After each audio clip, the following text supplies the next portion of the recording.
Kapistahan po ng Senyor Santo Niño at ika-100 araw ng countdown sa ika-100 taon ng coronation ng Birhen ng Banawag inanunsyo.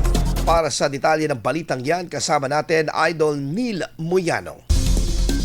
104.7 IFM Report.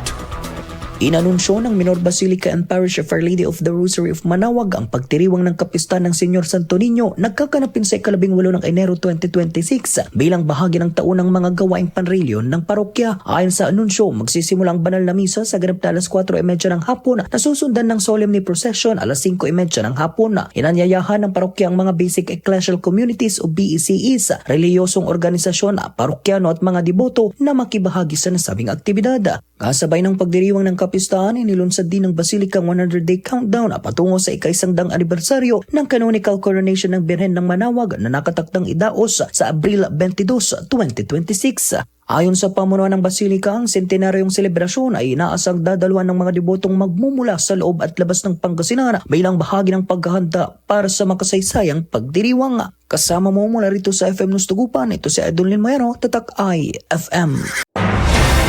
IFM News. IFM News. IFM News.